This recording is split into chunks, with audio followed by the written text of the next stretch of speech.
नमस्कार दोस्तों, आज हम एक ऐसे विषय पर बात करेंगे जो हमारे देश की प्रगति की नींव को हिला रहा है। हाल ही में कोलकाता में एक निर्माणाधीन वेयरहाउस कोलैप्स हुआ, जिसमें 5 लोगों की जान चली गई। लखनऊ में भी 15 लोग एक बिल्डिंग फायर में मारे गए। ये कोई मात्र एक हादसा नहीं है, ये हमारे इंफ्रास्ट्रक्चर और रेगुलेटरी कंप्लायंसेस के बीच का एक बड़ा गैप है। आज हम समझेंगे, क्या विकसित भारत का सपना बिना सुरक्षित भारत के पूरा हो सकता है? यूपीएससी के नज़रिए से ये क्यों एक क्रिटिकल गवर्नेंस इशू है? चलिए डीप डाइव करते हैं। दोस्तों, जब हम इंफ्रास्ट्रक्चर की बात करते हैं तो हमारा ध्यान अक्सर बड़ी सड़कों, नए एयरपोर्ट्स या बुलेट ट्रेन्स पर जाता है। लेकिन गवर्नमेंट का असली इम्तिहान तो वहाँ होता है जहाँ आम आदमी रोजी रोटी के लिए जाता है। वो कोचिंग सेंटर, वो वेयर हाउसेस, वो इंडस्ट्रियल सेट्स। लखनऊ और कोलकाता की घटनाएं हमें क्या सिखाती हैं? Number 1, unplanned growth. Industrial zones का रेसिडेंशियल एरिया में घुसना। Number 2, regulatory failure. Lucknow development authority ने माना कि बिल्डिंग कमर्शियल यूज़ के लिए ऑथराइज्ड ही नहीं थी, फिर भी नोटिसेस के बावजूद काम चल रहा था। और point number 3, the electrical fire myth. हर बार जब कोई बिल्डिंग जलती है, हम शॉर्ट सर्किट कहकर फाइल बंद कर देते हैं।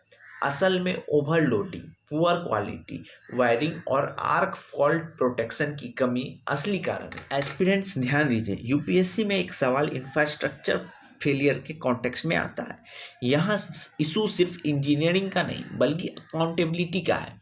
जब एक बिल्डिंग कोलैप्स होती है तो उसके पीछे एक करप्ट इकोसिस्टम होता है। इसे हम रेगुलेटरी कैप्चर कहते हैं, जहाँ रेगुलेटर यानी अथॉरिटीज़ नियम लागू करने के बजाय इग्नोर करने के लिए इंसेंटिवाइज्ड होते हैं। एथिक्स में ये एक failure of common sense case है। एक ऑफिसर की छोटी सी लापरवाही 15 लोगों की जान ले सकती है। क्या हमारे पास फायर फोरेंसिक्स एक्सपर्ट्स नहीं है? हमारे पास सिर्फ ब्लेम गेम्स के एक्सपर्ट हैं।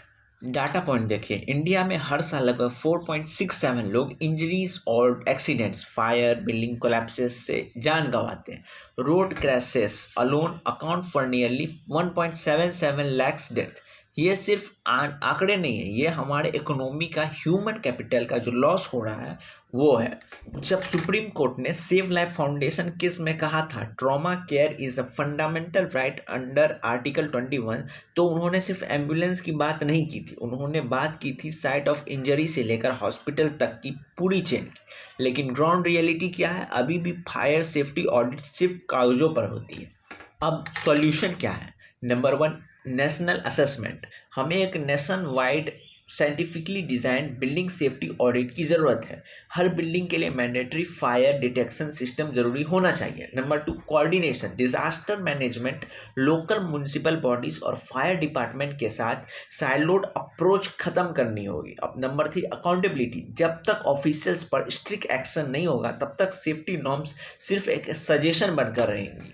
दोस्तों, विकसित भारत सिर्फ जीडीपी नंबर्स नहीं है, वो एक ऐसा देश है जहां हर बच्चा जो कोचिंग सेंटर जाता है वो शाम को सही सलामत अपने घर लौट सके। इन एक्शंस की कीमत इन्फोर्समेंट की कीमत से कहीं ज़्यादा होती है। हम इंफ्रा बना तो रहे हैं, लेकिन क्या हम सेफ्टी कल्चर्स बना पा रहे हैं? सोचिए।